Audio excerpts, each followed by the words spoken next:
Nuestra archidiócesis ya contaba con un martirologio propio, elaborado por el canónigo y gran historiador Juan Francisco Rivera Recio. Fue publicado en 1958 en 2 tomos, uno de 400 páginas y otro de 573 páginas. Tuvo 2 ediciones.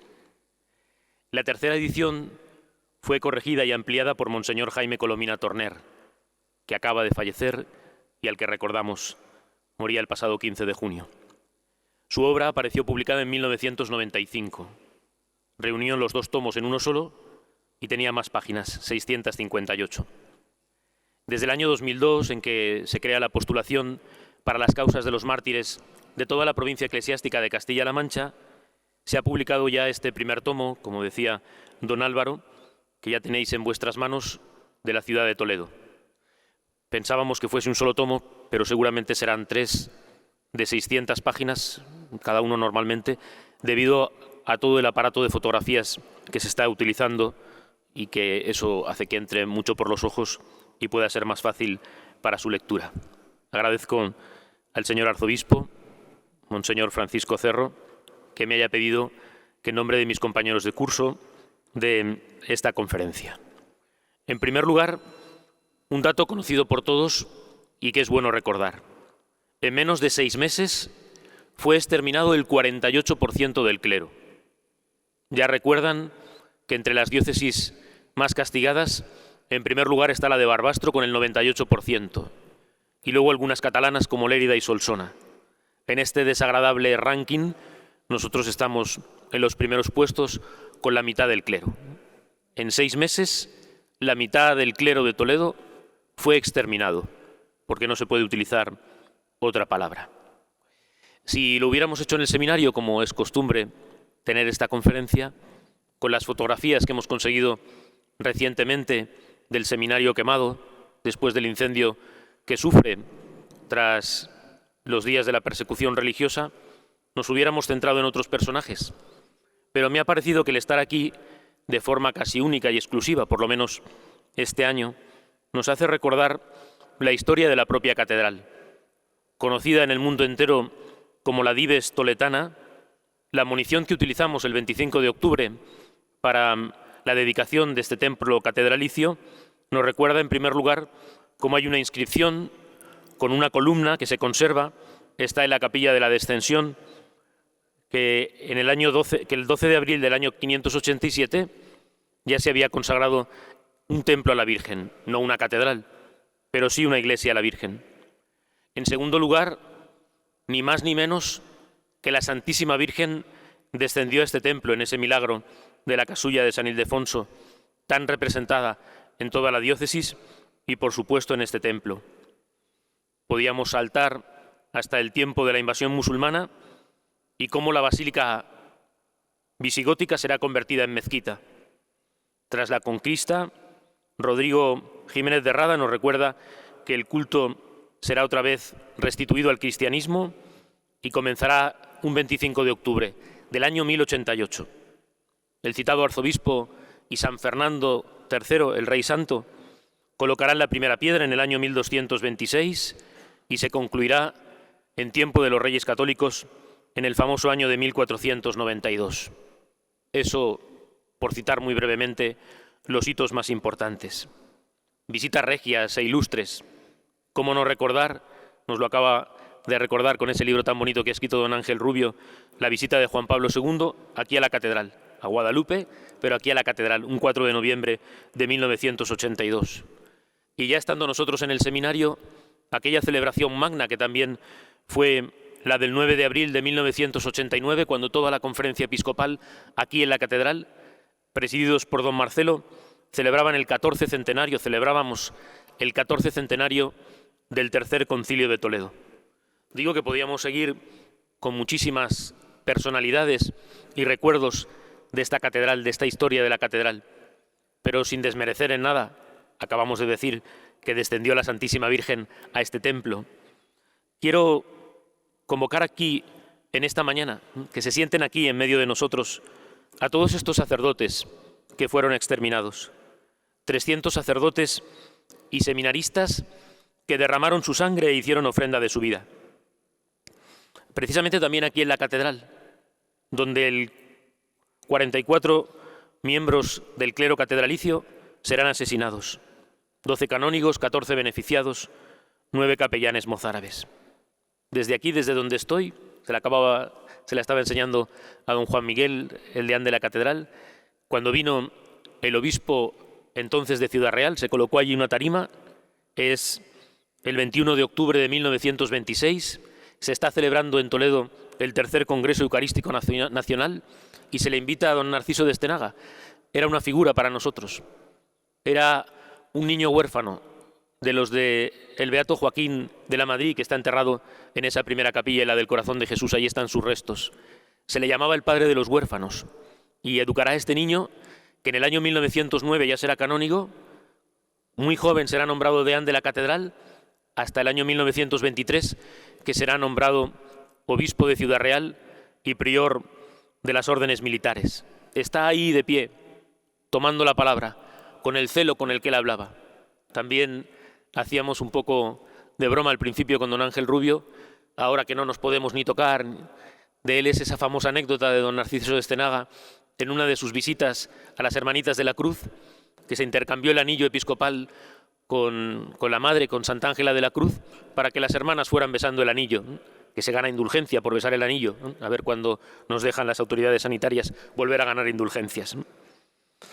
El doctor Estenaga era discípulo, como digo, del beato Joaquín de la Madrid. También él será el creador, ni más ni menos, en el año 1916, que de la Real Academia de Bellas Artes y Ciencias Históricas, de la que fue director durante 3 años. Y junto a él, aquí en la catedral, aunque digo él se marchará a Ciudad Real, el beato José Polo Benito. La familia que vive en Madrid lleva años, y en ello estamos, queriendo publicar un solo tomo del beato José, porque son vidas que dan para mucho, y que es verdad que es muy importante que se recuerde todo lo que hicieron. Don Jaime Colomina escribía en el ABC un artículo sobre cómo 2 deanes de la catedral, don Narciso de Estenaga y don José Polo, eran beatificados en el año 2007. Don Antonio Cañizares también en esa beatificación escribía cómo don José Polo era colaborador del ABC y escribía, lo titulaba algo así, un mártir, colaborador del ABC, y toda su entrega. Hay otras 2 fotografías publicadas en agosto del 35. Ya queda menos de un año para que comience la persecución. La Virgen del Sagrario está en la capilla mayor. Él está predicando ahí en ese púlpito. También se lleva las manos al pecho, justo cuando están haciendo la fotografía, con ese ardor. Hay una fotografía en Zocodover, en un encuentro de médicos, que creo que es el mejor retrato. Está con las manos abiertas y dirigiendo la palabra. A su lado está el cardenal Gomá, todo recogido, casi con la cabeza inclinada. Era una figura avasalladora. Era un hombre que se entregó, que cuando llegue el momento de su martirio se enfrentará a los que están fusilando, a punto de fusilarles, y les dirá que Dios no les va a perdonar ese pecado que están cometiendo, pero que Él se lo perdona en su nombre, que es muy grave lo que están haciendo. Matarán a 80 personas en la Puerta del Cambrón, en un fusilamiento. Cuando medio bebidos vayan a las tabernas, uno de los que le han fusilado dirá: vaya con el canónigo, ni el miedo le paró la lengua. Hay otras fotografías de ese mismo 15 de agosto de 1935, lleno de mesas, el claustro de la catedral, y el subtítulo de la fotografía, el pie de la fotografía dice: comida extraordinaria dada a los pobres de la capital, el día 15, en el claustro de la catedral, con motivo de las fiestas de la patrona de la ciudad. Vivían haciendo caridad. No es nada nuevo.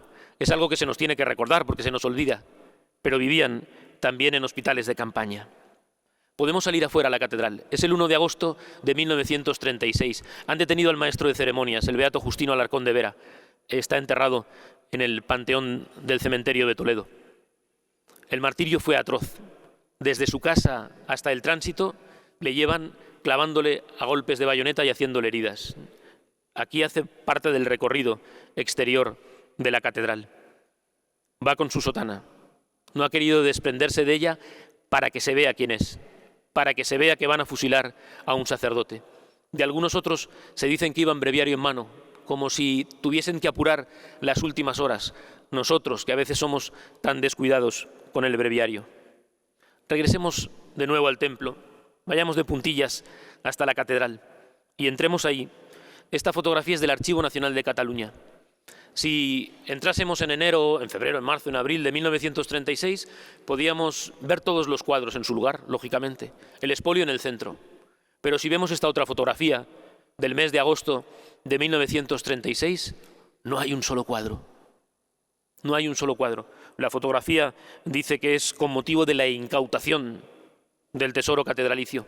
Grabamos también un pequeño reportaje a don Ramón González, al que también recordamos, que también falleció hace poco, hablando en castellano del expolio que sufre la Catedral de Toledo, de todo lo que se robó. Algunas cosas se recuperaron y podemos ver en un rincón de la sacristía al pobre Julio Pascual, al que se le ha obligado a desarmar la custodia de Arfe. Cuando lleguen las tropas nacionales, estaba desmontada para ser sacada de la ciudad y ser vendida o desaparecer, o venderse sus piezas, o volverse a montar en algún otro lugar. Damos un salto. En el año 1968, precisamente donde el Cabildo Catedralicio coloca los restos del beato José Polo Benito y de los otros canónigos que están allí enterrados, coloca esa placa para perenne memoria de todos los sacerdotes de esta diócesis, que en 1936, en cruel persecución, padecieron glorioso martirio. Esta Santa Iglesia de Toledo, para piísima memoria, año 1968. Después el Cabildo Catedralicio pareja a esa lápida y en latín, como Dios manda, es colocado la memoria, el recuerdo de esa beatificación del año 2007. A veces nos entra el miedo, a veces nos entra como cierta cobardía. Cuando hablo especialmente a los jóvenes del tema del martirio, les recuerdo una escena, está en el cine y está en teatro. Es una película de 1989, hecha por Kenneth Branagh. Es un chaval de 29 años. Aprovechas también para hablar de los talentos. Un muchacho con 29 años, un comienzo de hombre, que es el director de la película y el actor principal. Hace del rey Enrique V. La película es porque antes el gran Shakespeare ha hecho el libreto, su obra Enrique V.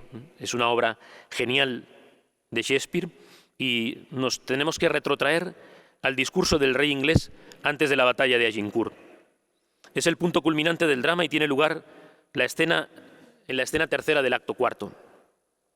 El noble Westmoreland, primo del rey, manifiesta su preocupación frente a la superioridad numérica del ejército francés y se queja. Oh, si tuviésemos aquí tan solo 10.000 ingleses de los que están en Inglaterra y que hoy no trabajan, que están holgazaneando.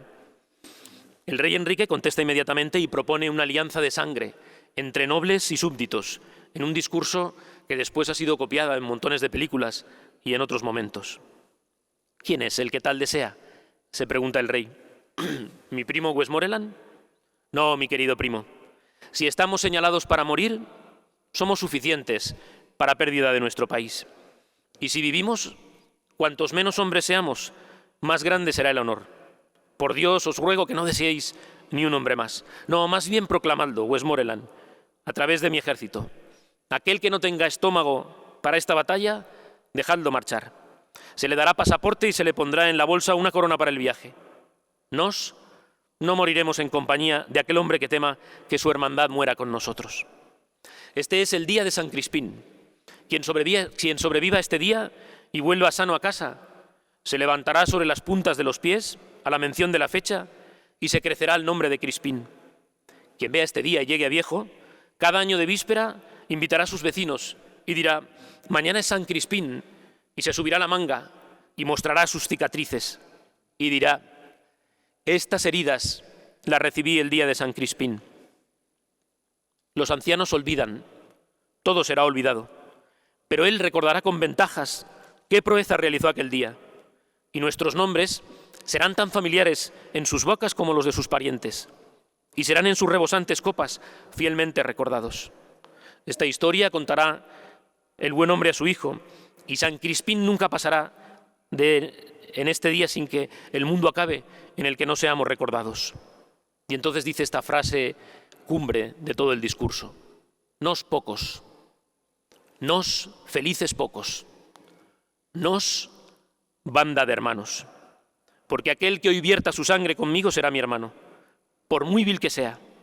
Este día ennoblece su condición y los caballeros, ahora en sus lechos de Inglaterra, se considerarán malditos por no estar aquí, y entre su hombría la estimarán en baja cuando oigan hablar a aquel que luchara con nos el día de San Crispín, mientras ellos no estuvieran. Y termina diciendo, todo está dispuesto si nuestro espíritu lo está. Y la victoria, por la estrategia que tenía el buen Enrique V, que también era muy joven, con flechas muy largas, acabó en victoria en aquella jornada. Está claro que Shakespeare se inspira, por ejemplo, en el discurso del libro de los jueces, cuando Dios ordena a Gedeón decir a los israelitas que se retiren si tienen miedo. O aquel otro pasaje de Judas Macabeo, en el discurso a los israelitas, cuando le reclaman que son muy pocos frente a la superioridad numérica del ejército sirio. Pues esta es la intención. Y por eso tenéis ese libro en vuestras manos, y si Dios quiere a los que vengan, conocer la aventura de esta suerte de hermandad, de unos pocos, de unos felices pocos frente al mundo. Los temas son muy recurrentes y luego se desarrollan, cuando hablo sobre todo a los jóvenes. Somos pocos, muchas veces tenemos ese argumento. Encima el virus ha matado a un montón de ancianos que venían a nuestras parroquias, somos menos todavía. Tenemos miedo a perder la vida. El tema de la sangre derramada. Ayer algunas familias religiosas celebraban esa misa votiva preciosa que hay en el misal, la preciosísima sangre de nuestro Señor Jesucristo. Escribe San Manuel González en el año 1938. La caridad de Cristo tan ultrajada nos urge. No ha acabado la guerra. Enero del 38. La sangre de nuestros mártires nos mete prisa. Hay que acabar de vencer el exceso del odio con exceso de amor. Lo vi en una casa de las Hijas de la Caridad. Tenían puesta esta traducción moderna. Caritas Christi urget nos. La caridad de Cristo nos mete prisa. Y luego lo encuentras escrito por San Manuel en el año 38. La sangre de nuestros mártires nos mete prisa. Porque su sangre es nuestra herencia. Repito, como ha dicho don Álvaro, nos interesan todos los nombres. Algunos no murieron mártires. Lo recuerda al final de forma excelente, y luego lo recordaremos para terminar, don Juan Francisco Rivera, con aquellos que sobrevivieron.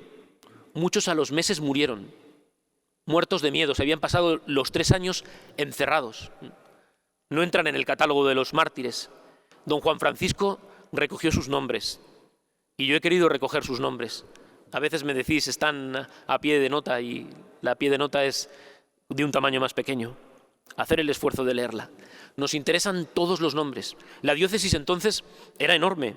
Ocupaba 8 provincias: Toledo, Cáceres, Badajoz, Granada, Jaén, Albacete, Guadalajara y Ávila.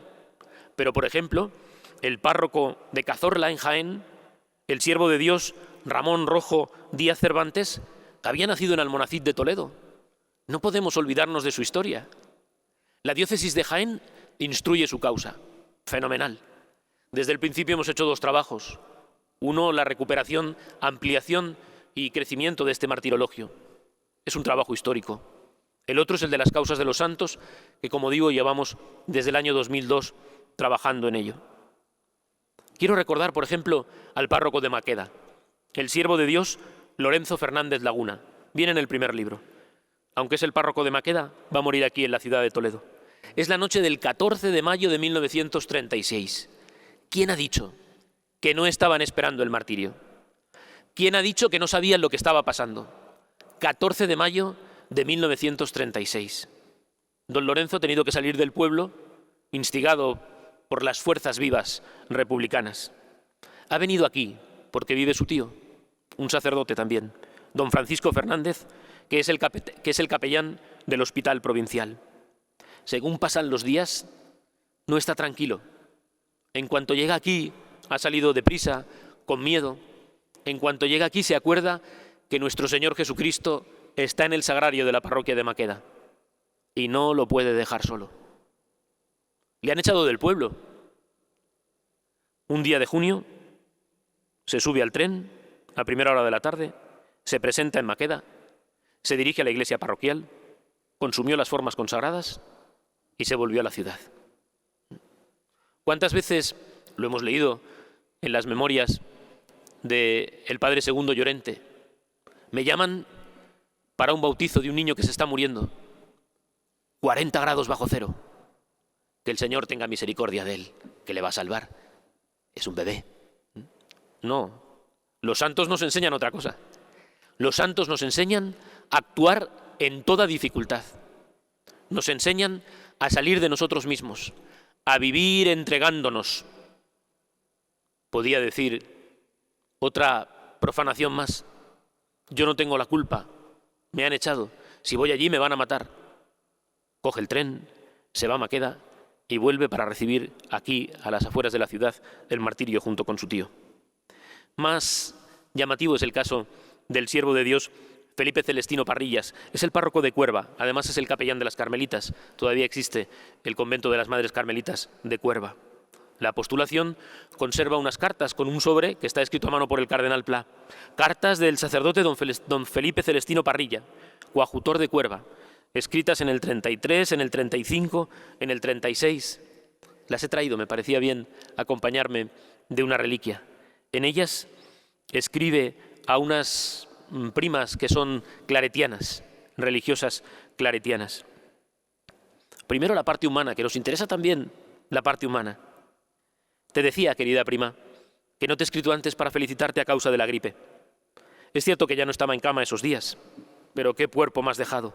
Como es tan grande, ¿quién puede con él? Bendito sea el poder de Dios para que tanta materia sea movida por mí. Valiente calamidad estoy hecho. A la familia no le dije nada, pero vino mi hermana y me echó una bronca. Y decía yo, si es que es una delicia ser cura, pues todo el mundo manda en mí. Y mi voluntad se conoce que la he perdido porque ni la tengo ni la encuentro. ¿Te satisface la excusa? Porque si no es así, enfádate tú también y coronas la obra. Y si no, se lo dices a Raimunda, que es la otra prima religiosa, que la pone el cetro y marcho tan contento como un señorito. Y si me preguntan que a dónde voy, diré que donde Dios quiera y las criaturas. El fin, si cabe, tiene todavía más gracia cuando se refiere a su anciano padre. La familia de ventas, bien. Mi padre en ventas, hecho un pollo. No quiere ser viejo, a pesar de sus 86 años que va a cumplir. Un año después utiliza esta expresión. Yo no tengo miedo. Amadísimas primas en Cristo. ¿Y ahora qué deciros? Solo estoy hace mucho tiempo, en parte lo siento y en parte me alegro. Lo siento por el cargo parroquial. Me alegro porque yo solo hasta la hora presente domino este personal. Y he logrado que no se metan ni con las monjas ni conmigo. Porque tengo mis temores. Porque esto es cruce de varios pueblos y por aquí pasa personal de toda clase e ideas. Las monjas son las que me apuran. Pero yo no tengo miedo. Me ofrecí a Dios en mi ordenación sacerdotal y deseo que se cumpla en mí su divina voluntad. Creo que no se lava la ropa con agua sucia. Siempre se busca la más limpia y cristalina. Lo mismo se lavará el pecado y mancha de España con las almas y corazones más limpios y cristalinos. ¿Y estos cuáles son? Dios solo lo sabe. Todo lo que nos está pasando es castigo de Dios y debemos meditar que lo tenemos merecido y que no veo reacción sincera de corazones con fe y desapasionados, que tenemos mucha soberbia, mucho orgullo y poca fe y confianza en Dios. Y Él, silencioso, nos humilla. Está en la palabra de Dios. Él hiere y venda la herida. Otros sí tendrían miedo.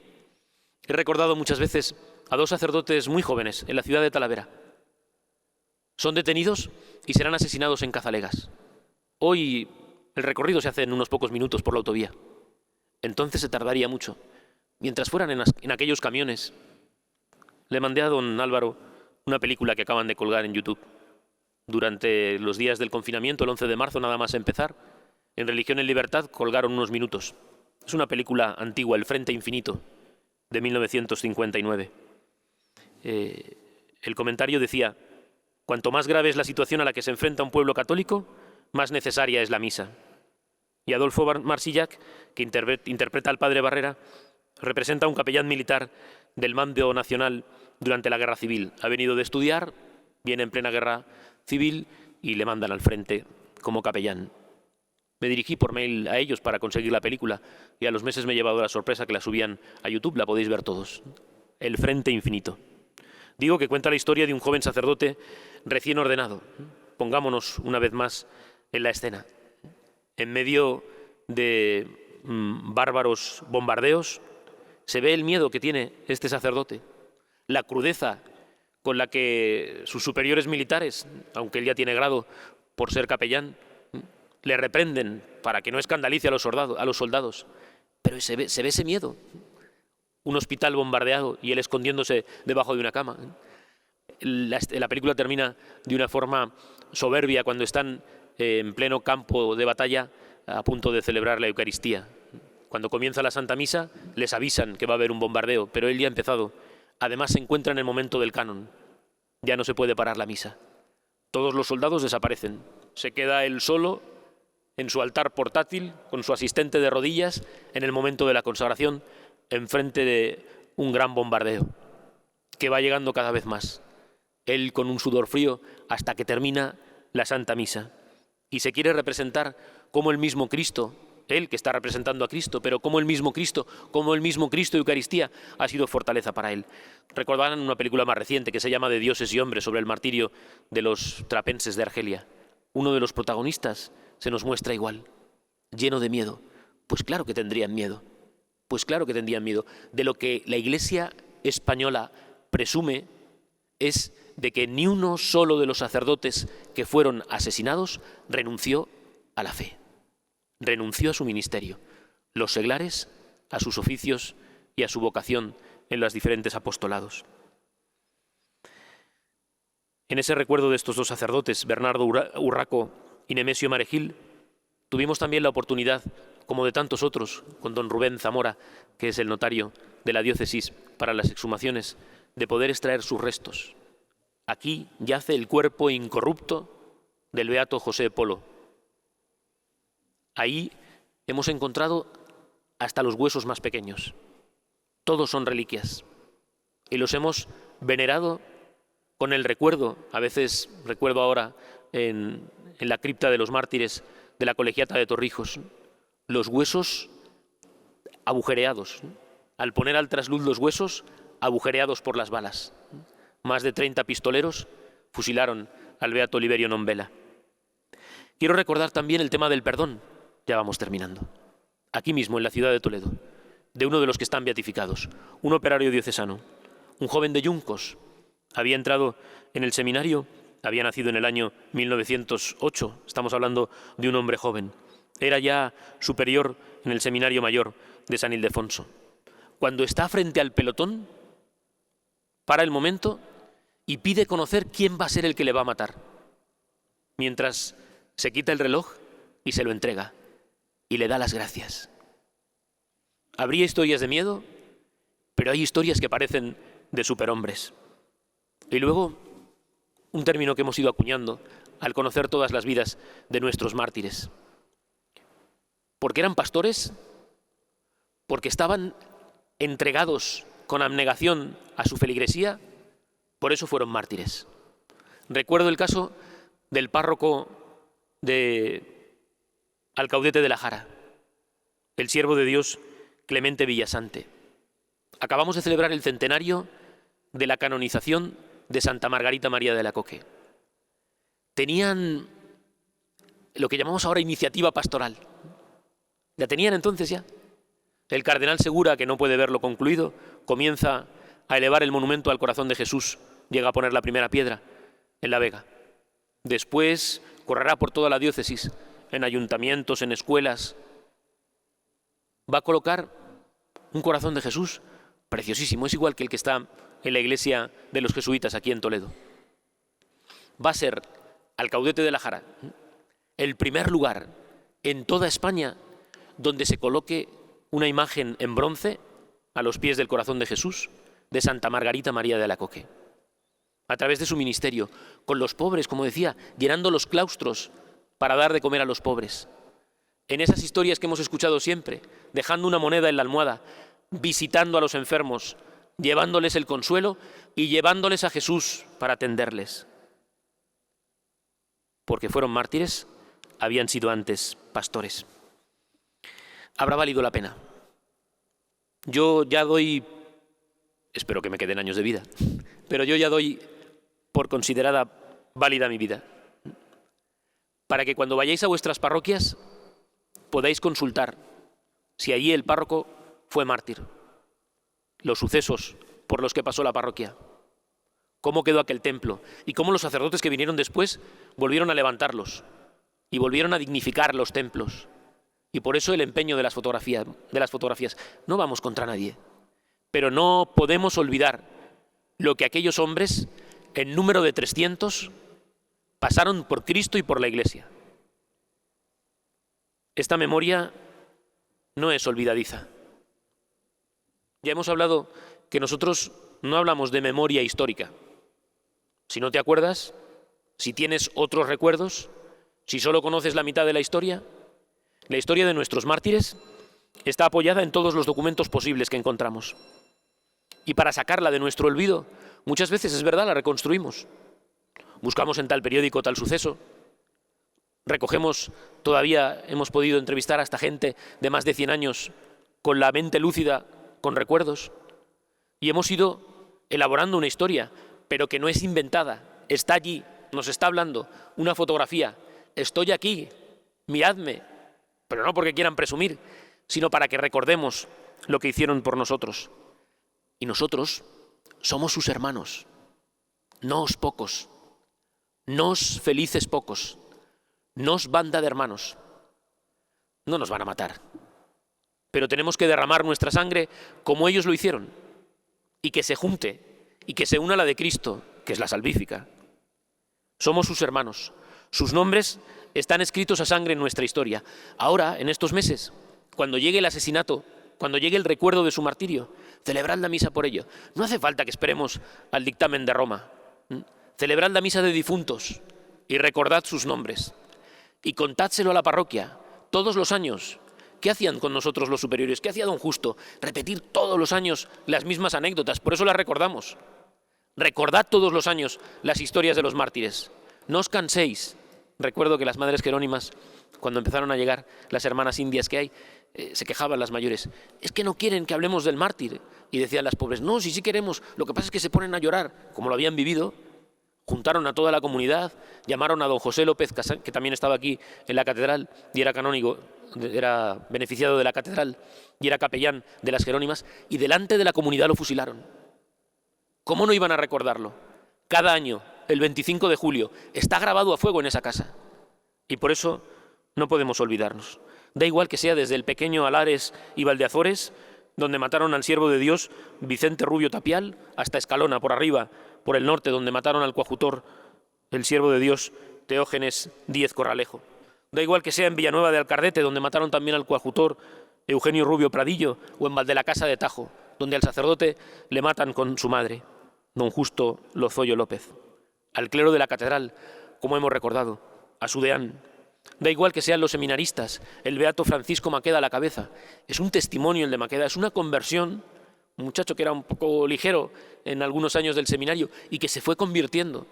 Y que cuando se lo llevan de su casa, le dice a su madre, adiós mamá, hasta el cielo, hasta el cielo. Después estuvo una serie de días encerrado en la ermita, en una de las ermitas de Villacañas, y morirá el 12 de septiembre, el día del dulce nombre de María, del año 1936. Termino. Luego vendrá la autoridad de la Iglesia con los procesos que también hemos iniciado. Pido perdón delante de toda la diócesis por no haber conseguido todavía su beatificación.